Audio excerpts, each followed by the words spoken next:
বাজারে 4টা নতুন ইসরায়েলি দালাল আসছে। ওরা নতুন কইরা কোকা কোলার পক্ষে দালালি শুরু করেছে। যারা এখন এই মালগুলোকে দেখেন নাই, দেখে নিতে পারেন। গরম কি সোহেল, কোক দেবো নাকি একটা?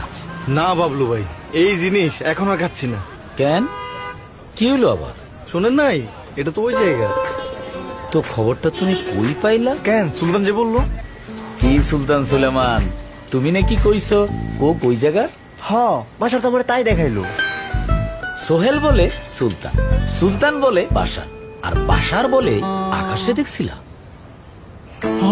ভাই, আকাশ কুসুম পেজ থেকে তো শেয়ার দিছিল। আরে মিয়ারা, কোক মোটেও ওই জায়গার না।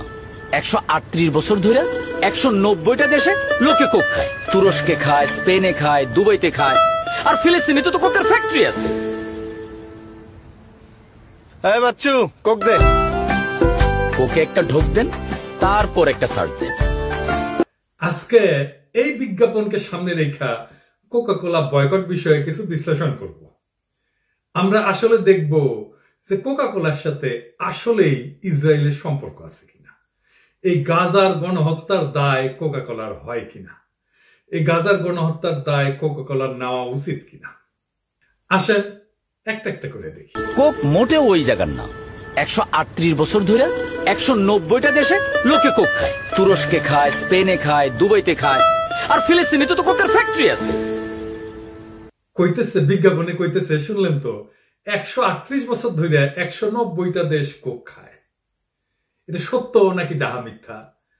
বিজ্ঞাপনে অভিনয় করার টাকা পেয়েছিস, তাই ডাহা মিথ্যা কথা কইয়া যাবি? এই কথাটা ডাহা মিথ্যা। এডিটর সাহেব ক্রস চিহ্ন মেরে দেন। কারণ 1967 সাল থেকে 1991 সাল পর্যন্ত সকল আরব রাষ্ট্রগুলোর সংস্থা আরব লীগ কোকা কোলার উপরে অফিসিয়ালি স্যাংশন দিয়ে রাখছিল। তার মানে এতগুলো আরব রাষ্ট্র প্রায় 25 বছর ধরে কোকা কোলার উপর স্যাংশন দিয়ে রাখলো, তাহলে 190টা দেশ কোকা কোলা খায় কিভাবে? হ্যাঁ, দুনিয়াতে দেশ কয়টা? এ দেখেন, আল জাজিরা নিউজ করেছে। ওই যে মোটা আজিজা তার গুন্ডা ভাইদের কেলেঙ্কারি ফাঁস করে ভিডিও করেছিল না, সে আল জাজিরা। দেখেন কি লিখেছে। এর মানে হইতেছে আরব লীগ 1967 থেকে 1991 সাল পর্যন্ত অফিসিয়ালি কোকা কোলা বয়কট করেছিল। কারণ ইসরায়েলে তাদের একটা বটলিং প্ল্যান্ট ছিল। বটলিং প্ল্যান্ট মানে হইতেছে মানে যেখানে কোকা কোলাতে ওই বোতলজাত করা হয় আর কি। এই আরব লীগের বয়কটের ব্যাপারে আরো দেখেন। তো এটা সারমর্ম হইতেছে যে আরব লীগের বয়কটের মূল কথা ছিল অবৈধ দখলদার ইসরায়েলিরা ফিলিস্তিনের যে সকল ভূমি দখল করে নিছে সেই সমস্ত এলাকায় উৎপাদিত যে কোনো পণ্য আরব বিশ্বে বয়কট করতে হবে। আর এই বয়কট যে শুধু আরব দেশ আর কোম্পানিগুলোর উপর প্রযোজ্য ছিল না, বরং পুরা দুনিয়ায় যে কোনো ব্যক্তি, যে কোনো প্রতিষ্ঠান যাতে অর্থনৈতিক কর্মকাণ্ড ইসরায়েলের বা স্বার্থের পক্ষে যায়, তারাও এর আওতাভুক্ত ছিল। এর ফলে কি হয়েছিল এই যে দেখেন, 1967 সালে কোকা কোলার উপরে ব্যান দেয় আরব লীগ। আর এই কারণে কোকা কোলা আরব বিশ্ব থেকে জয় বাংলা হয়ে যায়। ঠিক যেভাবে আমরা এখন ভারতীয় সকল পণ্য বয়কট করে ইন্ডিয়া আউট ক্যাম্পেইন চালাইতেছি, সবগুলো আরব দেশ মিলা তখন এই কোকা কোলাকে আউট করে দিছিল। একেবারে পুরো আরব বিশ্ব থেকে কোকা কোলাকে লাথি মেরে বের করে দিছিল। আর এই বেটে আইসা বলে 138 বছর ধরে 190টা দেশে কোক খায়। শুনে না, কোক মোটেও ওই জায়গার না।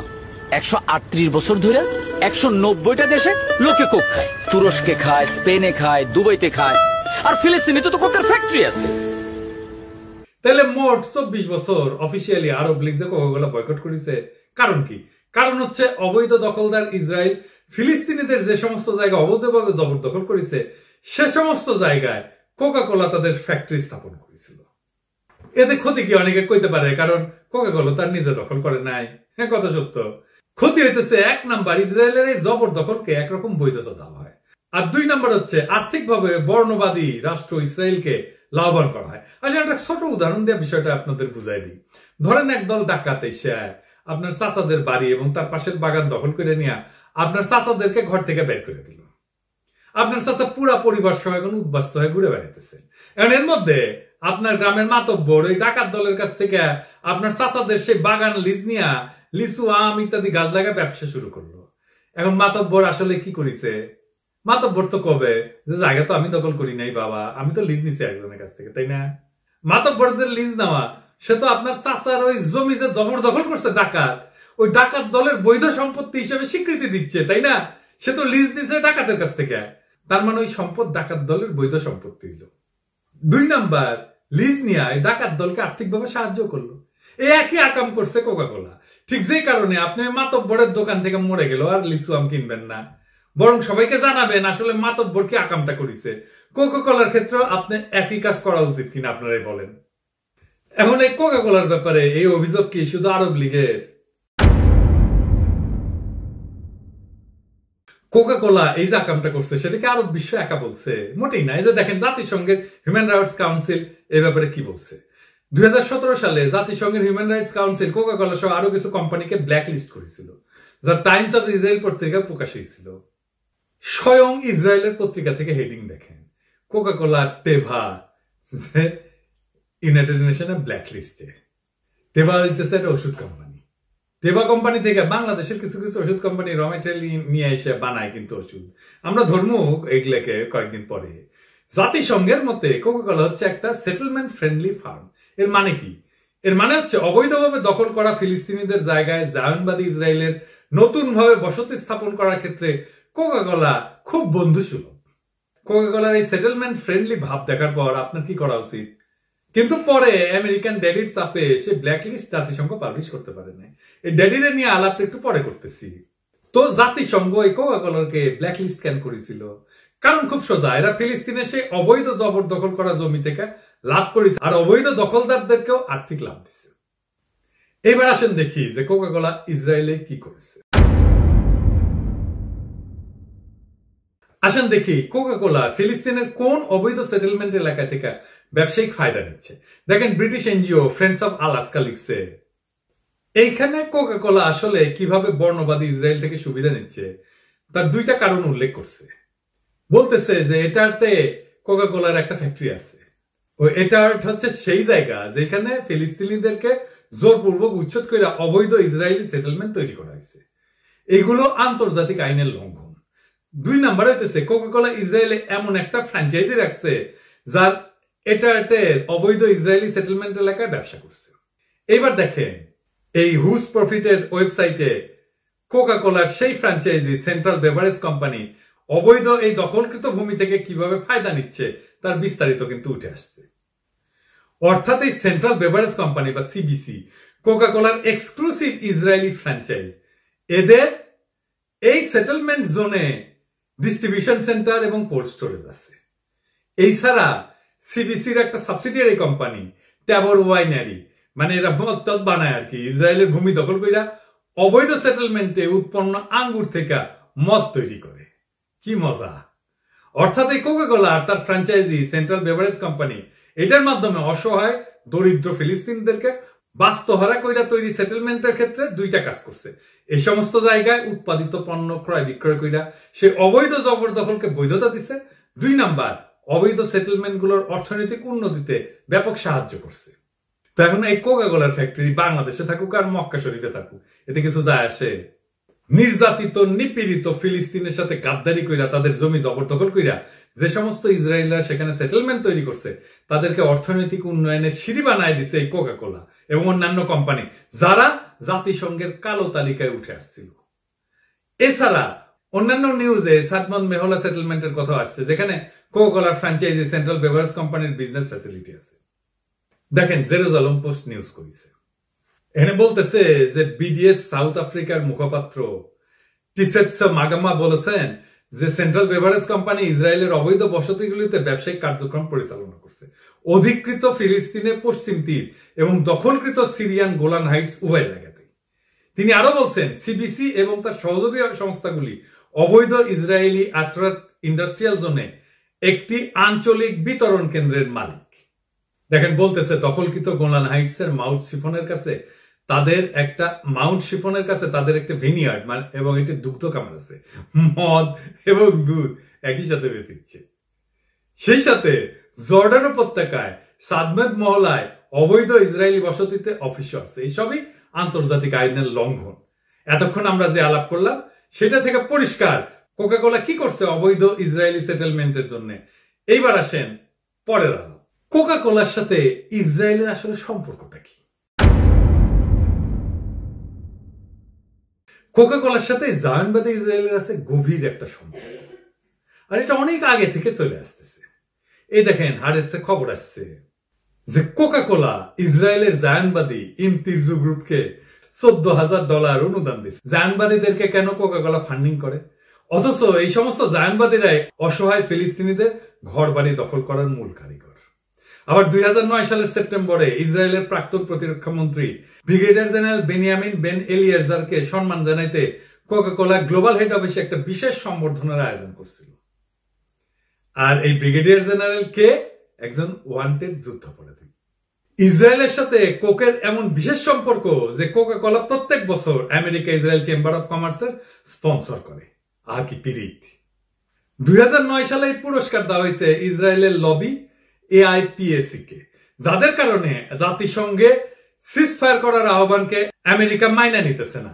অন্যদিকে গাজায় ইসরায়েলি আগ্রাসন চালানোর জন্য অনবরত ডলার ঢালতেছে। একদিকে কোকাকোলাকে 1997 সালে জায়নবাদী ইসরায়েল সরকার ট্রেড অ্যাওয়ার্ড দিছে। আরব বিশ্বের বয়কটের পরেও দীর্ঘ 30 বছর ধরে ইসরায়েলকে সাপোর্ট দিতে থাকায় তারা কোকাকোলার প্রতি বিশেষভাবে কৃতজ্ঞ। দেখছেন কত গভীর তাদের সম্পর্ক, কি মধুর সম্পর্ক। কোকাকোলা আর ইসরায়েলের পিরিত কিন্তু মোটেও নতুন না, এটা অনেক আগে থেকে চলতেছে। সুইস টেলিগ্রাফিক এজেন্সির সাইটে সেই 1969 সালের নিউজ বুলেটিন পাবেন, যেখানে আমেরিকান ইসরায়েল চেম্বার অফ কমার্সের কোকাকোলার কর্মকর্তাকে সম্মান জানাচ্ছে। এই যে দেখেন তারিখটা খেয়াল করেন, 22 মে 1969 সাল। ওই নিউজ বুলেটিনের আসল পিডিএফ এর সাথে লিঙ্কও দেওয়া আছে। যুগ যুগ ধরে চলে আসতেছে কোকাকোলা আর ইসরায়েলের অবৈধ সম্পর্ক।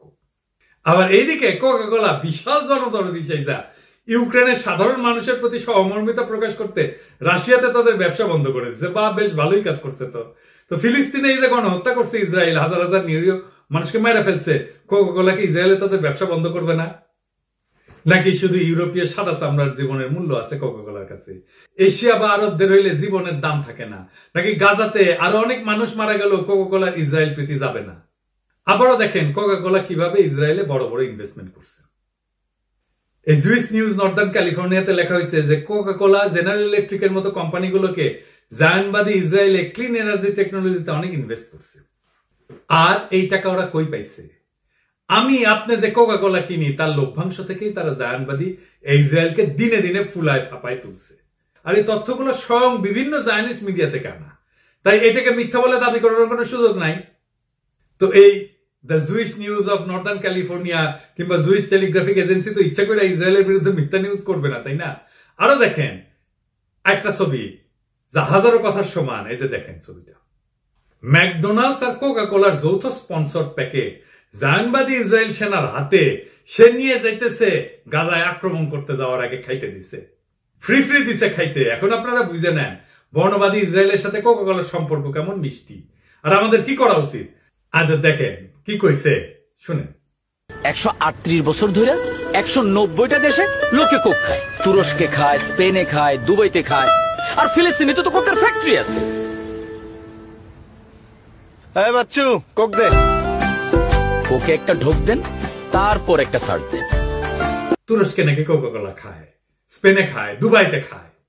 আর কইছে কি সার্চ করে দেখতে। সার্চ করে এবারে আমরা দেখি না কি কি খবর পাইছে। দেখেন কইতেছে সুপার মার্কেট এবং রেস্তোরাঁগুলোতে এই পানীয় ব্যাপকভাবে পাওয়া গেলেও গত নভেম্বরে তুরস্কের পার্লামেন্ট জানায় তাদের ক্যাফেটেরিয়া থেকে কোক সরায় ফেলবে।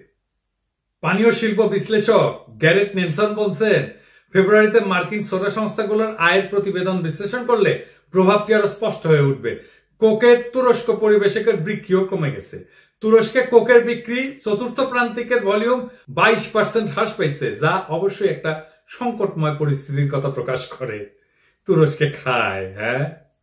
আরো খবর দেখ, বহুজাতিক প্রতিষ্ঠান কোকা কোলার পণ্য বিক্রি নিষিদ্ধ হলো তুরস্কের পার্লামেন্ট প্রাঙ্গণের সব দোকানে। গাজায় চলমান যুদ্ধে ইসরায়েলকে সমর্থন দেওয়ার অভিযোগে তুর্কি পার্লামেন্টই সিদ্ধান্ত নিছে। রয়টার্স বলছে জনদাবির মুখে তুরস্কের পার্লামেন্ট এই প্রতিষ্ঠান দুটির পণ্য বর্জনেরই সিদ্ধান্ত নিল। বুঝবার পারিচ্ছ, গণদাবির মুখে তুরস্কের পার্লামেন্ট এই সিদ্ধান্ত নিতে বাধ্য হয়েছে, তাহলে বুঝেছ তুরস্কে খায় কিনা। এই দেখ রয়টার্স কি লিখেছে, ইংরেজিতে যেহেতু লিখেছে ঠিকই লিখেছে, তাই না? হ্যাঁ, তাহলে তুরস্কেও কোক জয় বাংলা করে দেওয়া হয়েছে। তা আমাদের কাটাল রানীতে একটা বদ যাচ্ছে, তলে তলে ইসরায়েলের সাথে সম্পর্ক রাখে, আর মাঝে মাঝে বুলি দেয় ফিলিস্তিনে কি নির্যাতন হচ্ছে। আবার হাসা মাহমুদ নাকি কইছিল যে মধ্যপ্রাচ্যে নাকি হাসিনার মতো একটা নেতা থাকলে ফিলিস্তিনের অবস্থা হইতো না। ওরে বাবা, মরে যাই। হ্যাঁ, তো এই দিল্লির বান্দি কে বল যে তুরস্কে যেভাবে কোককে ব্যান করেছে সেভাবে বাংলাদেশে করে দিক, দেখি কেমন করে, দেখি কত ফিলিস্তিন প্রীতি। কোকে একটা ঢোক দেন, তারপর একটা সার্চ দেন। সার্চ করতে কইছিস না, সার্চ করে পেলাম ডেনমার্কেও কোক বয়কট হয়েছে। ডেনমার্কের অনেক রেস্টুরেন্টে কোকা-কোলা বয়কট চলতেছে। দুবাইতে খায়, হ্যাঁ, তুরস্কে খায়, স্পেনে খায়, দুবাইতে খায়, আর ফিলিস্তিনে তো কোকের ফ্যাক্টরি আছে। শুধু দুবাই না, পুরা মিডল ইস্টে কোক, স্টারবাকস ইত্যাদিতে বয়কট চলতেছে অনেক আগে থেকে। এই দেখ, শুধু খবরের হেডিং দেখাই দিলাম, বাকি আলাপের আর টাইম নাই। আমার ক্ষুদ্র ভ্রাতার ভগিনীরা নিজেরা এটা পড়ে নেবে। বিশ্বের 190টা দেশে কোক খায় বান্দিরপুর। 138 বছর ধরে 190টা দেশে লোকে কোক খায়। দেখ, মালয়েশিয়াতে অন্যান্য দেশে কোক বয়কট চলিচ্ছে। খবরে আসছে মালয়েশিয়া বয়কটের ডাক, বিপাকে পড়ে বিবৃতি কোকা-কোলার। বয়কটে নাকি কাজ হয় না। হ্যাঁ, এই কথা যারা বলেন তারা একটু কষ্ট করে দেখে নেন যে খবর দেখেন 2022 সালে আমেরিকার কোম্পানি জেনারেল মিলস ঘোষণা দিচ্ছে যে আতারাত, এই যে ওই যে অবৈধ সেটেলমেন্ট এলাকা, ওইখান থেকে তাদের ইনভেস্টমেন্ট সরাই ফেলবে। বয়কটে কাজ হয় না, দেখেছেন? আরো দেখেন কি লিখেছে, বয়কটে কাজ না হইলে লোকসানে পড়লো কেমনে, আর কফি শপ বন্ধ করে দিতে বাধ্য হইলো কেন? ঠেলার নাম বাবাজি। একটা মজার কথা বলি, কোকা-কোলার বিজ্ঞাপনই তো প্রমাণ করে বয়কটে খুব ভালো কাজ হচ্ছে। এখন অনেকে কইতে পারেন কোকা-কোলার বদলে কি খাবো। আমার মতে এই সমস্ত কোল্ড ড্রিঙ্কস, এইগুলো কোনোটাই খাওয়ার দরকার নাই। এগুলো তো প্রচুর পরিমাণে চিনি। আপনার স্বাস্থ্য নষ্ট হবে, ওজন বাড়বে, ডায়াবেটিস হবে, দাঁতের সমস্যা হবে, দাঁতের ক্ষয় হবে। এগুলোকে বলা হয় এমটি ক্যালোরি, মানে শুধুই ক্যালোরি, চিনি এমটি ক্যালোরি, এটার মধ্যে কোনো পুষ্টি নাই। এই ক্যালোরিটা আপনার শরীরে যে ভুঁড়িতে জমবে, পেটে জমবে। অনেকগুলোর মধ্যে ক্যাফেন ট্যাফেন থাকে, এটা আসক্তি করে, ঘুমের ব্যাঘাত ঘটায়, উদ্বেগ বৃদ্ধি করে। আর এর মধ্যে ফসফরিক অ্যাসিড থাকে, যেটা ক্যালসিয়াম শোষণে বাধা সৃষ্টি করে, আপনার হাড় দুর্বল হয়ে যাবে। আর এগুলো খেলে পেশাব হয় বেশি। পেশাব বেশি হওয়া মানে আপনার শরীর থেকে পানি বেড়ে যাচ্ছে, পানি শূন্যতা তৈরি হয় শরীরে, এবং এটাকে বলে ডাক্তারি ভাষায় বলে মেটাবলিক সিনড্রোম। এটা নিয়মিত খাইলে মেটাবলিক সিনড্রোমের ঝুঁকি বাড়ায়। যার মধ্যে আছে মেটাবলিক সিনড্রোমের মধ্যে আছে উচ্চ রক্তচাপ, ব্লাড প্রেশার বেড়ে যাওয়া, রক্তে চিনি বেড়ে যাওয়া মানে ডায়াবেটিস হওয়া, এবং অস্বাভাবিক কোলেস্টেরল বাড়া। এই সবগুলো মিলে যেটা হয় সেটাকে বলা হয় মেটাবলিক সিনড্রোম। আর শুধু চিনি না, এগুলোর মধ্যে সোডিয়াম থাকে, খুব উঁচু মাত্রায় সোডিয়াম থাকে, মানে লবণের যে সোডিয়াম, এটার জন্য ব্লাড প্রেশার বাড়তে পারে, কোলেস্টেরল বাড়তে পারে।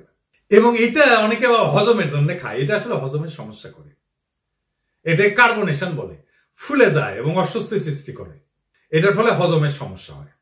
এবং এগুলো না খেয়ে দেশি খান, শরবত খান, এমনিতেই বানায়, লেবুর শরবত খান, তারপরে ঘোল খান, মাঠা খান, কত জিনিস আছে না, লাবাং খান, এগুলো কত জিনিস আছে, ডাবের পানি খান। এইবার আসেন দেখি কোকা-কোলার মালিককে। কোকা-কোলা আমেরিকান কোম্পানি, ঠিক আছে, কিন্তু এইটা বেশ কয়েকটা বড় বড় প্রতিষ্ঠানের মালিকানাধীন। এর প্রধান 3টা শেয়ার হোল্ডার হইল Berkshire Hathaway Incorporated, vanguard group এবং ব্ল্যাকরক গ্রুপ। বার্কশায়ার হ্যাথওয়ে এটা কোকা-কোলার বৃহত্তম শেয়ার হোল্ডার, যার মালিকানায় 9.2% শেয়ার আছে। ভ্যানগার্ড গ্রুপের কাছে 8.5% শেয়ার আছে এবং ব্ল্যাকরক গ্রুপের কাছে 7.2% শেয়ার আছে। এই কোম্পানিগুলা ইসরায়েলের বিভিন্ন ক্ষেত্রে বিনিয়োগ করছে। বিশেষ করে ভ্যানগার্ড গ্রুপ ইসরায়েলের সামরিক খাতের অন্যতম বৃহৎ বিনিয়োগকারী হিসেবে পরিচিত। তার মানে কোকা-কোলার মালিকদের সাথে, শেয়ার হোল্ডারদের সাথে, বড় শেয়ার হোল্ডারদের সাথে ইসরায়েলের বিশেষ সম্পর্ক আছে এবং তারা সেখানে উল্লেখযোগ্য পরিমাণে অর্থ বিনিয়োগ করছে। এবং কোথায় বিনিয়োগ করছে? বিনিয়োগ করছে অস্ত্র ব্যবসায়। এই বার্কশায়ার হ্যাথওয়ে এবং ভ্যানগার্ড গ্রুপ এবং ব্ল্যাকরক গ্রুপ তিনজনেরই ইসরায়েলের প্রতিরক্ষা খাতে বিনিয়োগ আছে। ব্র্যাকশায়ার হ্যাথওয়ে গ্রুপ ইসরায়েলি কোম্পানি ইস্কারের মালিক। ইস্কার একটা ইসরায়েলি টুল নির্মাতা যা এরোস্পেস এবং প্রতিরক্ষা খাতে ব্যবহার করা হয়, যেটা তারা বানায়। এই ব্র্যাকশায়ার হ্যাথওয়ে হচ্ছে ওয়ারেন বাফেটের কোম্পানি। $4 বিলিয়ন ইস্কারের 80% মালিকানা কেনে এবং পরবর্তীতে 2013 সালে তারা সম্পূর্ণ কোম্পানির মালিকানা নেয়। আর এই ভ্যানগার্ড গ্রুপ ইসরায়েলের প্রতিরক্ষা খাতের সবচেয়ে বড় বিনিয়োগকারী। লকহিড মার্টিন, আরটিএক্স এবং নর্থরপ গ্রুম্যান এর মতো বড় বড় সামরিক সরবরাহকারী কোম্পানির শেয়ার হোল্ডার তারা, যারা ইসরায়েলের জন্য অস্ত্র, সামরিক সরঞ্জাম সরবরাহ করে থাকে। এই যে লকহিড মার্টিন এবং নর্থরপ গ্রুম্যান উভয়ে ইসরায়েলের সামরিক ব্যবস্থায় অস্ত্র সরবরাহ করে, যেটায় ভ্যানগার্ডের সরাসরি বিনিয়োগ আছে। আর এই ব্ল্যাক রক ইসরায়েলের বিভিন্ন সামরিক সরবরাহকারী প্রতিষ্ঠানের বড় বিনিয়োগকারী। এরা আবার ওই নর্থরপ গ্রুম্যানের অন্যতম প্রধান শেয়ার হোল্ডার, যা ইসরায়েলের সামরিক বাহিনীকে অস্ত্র সরবরাহ করে থাকে। এছাড়াও ব্ল্যাক রক, আরটিএক্স এবং বোয়িনের শেয়ার হোল্ডার, যা ইসরায়েলকে সামরিক সরঞ্জাম এবং অস্ত্র সরবরাহ করে থাকে। তার মানে কোকাকোলার মালিক তারাই, যারা ইসরায়েলে অস্ত্র সরবরাহ করে। কোকাকোলার মালিক তারাই, যারা গাজায় বোমা মারার জন্য দায়ী। এই কোকাকোলা আপনার খাওয়া উচিত। এইবার আসেন আমেরিকান দায়টা দেখি। খোদ আমেরিকার মানুষজনই বলতেছে যে গাজায় যে অমানবিক বর্বর গণহত্যা হচ্ছে, এতে আমেরিকার পুরা দায় আছে। এই দেখ আমেরিকান বুদ্ধিজীবীরা কি বলছেন। প্রাক্তন marine corps intelligence officer Scott Ritter, যিনি আগে জাতিসংঘের অস্ত্র পরিদর্শক হিসেবে দায়িত্ব পালন করছেন, নিজ দেশ যুক্তরাষ্ট্রকে যুদ্ধাপরাধীদের মনে করেন, কারণ ফিলিস্তিনিদের উপরে ইসরায়েলের এই সমস্ত হামলা যুক্তরাষ্ট্রের দেওয়া অস্ত্র আর অর্থের মাধ্যমে করা হচ্ছে। দেখেন কি বলছেন, গাজা গণহত্যার এই দায়ের জন্য আমেরিকাকেও বয়কট করতে হবে। If we had a world where the United States could be held accountable for its actions, we don't live in such a world, but if we did, the United States is complicit in every single crime carried out by the Israelis. We have provided them with the aircraft, and we have not done anything to intervene to tell them to stop using those aircraft. We gave them the 2,000-pound JDAM bombs that they used to drop the Gazan infrastructure. The first time one of those bombs hit a civilian structure should have been the last time, because if this was the way the U.S. should be operating, somebody should have picked up the phone and told the Israelis, the next bomb you drop is the last penny you get from us. We want all our weapons returned. We refuse to allow you to go forward in this way. But instead, we let them drop. We send them more bombs. We are flooding Israeli airspace with C-17 transport aircraft, providing the weapons they need to slaughter the Palestinians.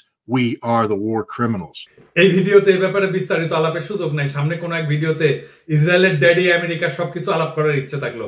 আপাতত এই ব্যাপারে বিস্তারিত বোঝার জন্য আপনারা এই in-depth ভিডিওর চ্যানেলে ইসরায়েল আমেরিকার অন্ধ সমর্থনের গোপন রহস্য নামে ভিডিওগুলো দেখতে পারেন। এই ভিডিওগুলো দেখলে বুঝতে পারবেন যে ইসরায়েলকে কেন আমেরিকা এত আর্থিক সাহায্য এবং অস্ত্র পাঠায়, আর কেনই বা আমেরিকা ফিলিস্তিনের উপরে এই সমস্ত নৃশংসতার জন্য সরাসরি দায়ী। বাইডেন কাকুই আসুক আর ট্রাম্পই আসুক, যে ক্ষমতায় আসুক, ইসরায়েলকে তাদের ড্যাডি আমেরিকা সর্বোচ্চ সাপোর্ট দিয়েই যাবে। ঠিক যেমন দিল্লির মসনদে মোদি থাকুক আর কংগ্রেস থাকুক, উভয় অবস্থা আমাদের জন্য সমান। এই দেখেন না কেমন জ্যাকটা ধরিছে হাজিরা, এই যে প্রিয়াঙ্কা আর তার মা আর তার ভাই, দেখেছেন তো? আমেরিকা ইসরায়েল সম্পর্ক এরকম। আর একটা ব্যাপার হচ্ছে, ঠিক যেভাবে বাংলাদেশ থেকে ইন্ডিয়া আউট না করতে পারলে কাটাল রানীকে জয় বাংলা করা যাবে না, একইভাবে দুনিয়া থেকে আমেরিকার প্রভাব আউট করতে না পারলে আসলে ফিলিস্তিনের নির্যাতিত মানুষের মুক্তি সম্ভব না। এইবার এই বিজ্ঞাপনে যারা অভিনয় করছেন তাদেরকে কিছু বলি। হ্যাঁ বলবো, আচ্ছা বলি। পাবলিকই যথেষ্ট ওদের ভিডিওতে কমেন্ট করছে, এই কমেন্ট গুলো তোদের পুরস্কার, তোদের প্রাপ্য। আমার আলাদা করে গালি দেওয়ার দরকার নাই। অবশ্য ওদের একজন ফেসবুকে স্ট্যাটাস দিছে, পোস্টে দাবি করছে যে সে ইসরায়েলের পক্ষে কোনো কাজ করেনি। পোস্টে লিখেছে যে ব্যক্তিগত জীবনে আমি সবসময় মানবাধিকার বিরোধী কোনো আগ্রাসনের বিপক্ষে দাঁড়াইছি, আপনাদের অনুভূতি ও মতামতের প্রতি শ্রদ্ধাশীল থেকেছি। কি শ্রদ্ধাশীল? তো মানবাধিকার বিরুদ্ধে দাঁড়িয়েছো, কাটালানের বিরুদ্ধে দাঁড়িয়েছো, হাসিনার বিরুদ্ধে কিছু কিছু, খালি তো এই যে লেসপেন্সার গুলোর সাথে ঘুরে বেড়াচ্ছে, যে আনিস লোকের সাথে দেখেন। আর দেখেন ওর পোস্টে ওই যে আশাফুল খোকন জাউরা কমেন্ট করেছে, আর কি গদ হয়ে রিপ্লাই দিচ্ছে, দেখেছেন? হ্যাঁ, এইগুলো সব কয়টা জাউরামি করবি, বাম্বু খাবি, উল্টা পাল্টা কথা বলার দরকার নেই, উল্টা পাল্টা যুক্তি দেওয়ার দরকার নেই। হ্যাঁ, এ সমস্ত পেশাদারির খেতাপুরি টেকা হাতে পেয়ে হুশ ছিল না, তাই না? বলতেছে বিজ্ঞাপন যারা বানাইছে ওরা যা তথ্য দিচ্ছে সেটাই বিশ্বাস করেছি। হ্যাঁ, তো এত যা দিবে তাই বিশ্বাস করিস, তো তাইলে তুই বিজ্ঞাপন করিস কেন? নিজেদেরকে সর্বশক্তিমান ভাবিস না, যা খুশি তাই বলে যাবি। মনে করিস যে খুব ইনফ্লুয়েন্স, তোদের কি বালের ইনফ্লুয়েন্স আছে? তোদের কোনো ইনফ্লুয়েন্স নাই, কাউকে ইনফ্লুয়েন্স করার ক্ষমতা তোদের নাই। কোকা কোলা আর এই স্যাডটা মালকে যারা এই বিজ্ঞাপনে অভিনয় করছে তাদেরকে আমরা 15 দিন সময় দিচ্ছি, 2 সপ্তাহ গুনে গুনে। পাবলিকলি এই অ্যাড করার জন্য ক্ষমা চাইতে হবে। কোন প্রফেশনাল কাজ করেছি হ্যান ত্যান মেলা কিছু তেনা পেছানো যাবে না। যদি 2 সপ্তাহের মধ্যে পাবলিকলি ক্ষমা না চায় তাহলে এদেরকে আমরা সর্বাত্মক বয়কট করবো। ওরা যত কিছুতে অভিনয় করছে সব বয়কট করা হবে এবং এটা অব্যাহত থাকবে। ফিলিস্তিনের মানুষের সাথে এরকম গাদ্দারি আমরা জীবনেও মেনে নেব না। বিশ্বের সকল প্রতিবাদী মানুষের সাথে তাল মিলায় বাংলাদেশের প্রতিবাদী মানুষেরা কোকা কোলা বয়কট করছে, বয়কট চলতেছে, চলবে। ইসরায়েলের পণ্য বয়কট আর ভারতীয় পণ্য বয়কটের মধ্যে কোনো তফাৎ নাই, একে অন্যের পরিপূরক।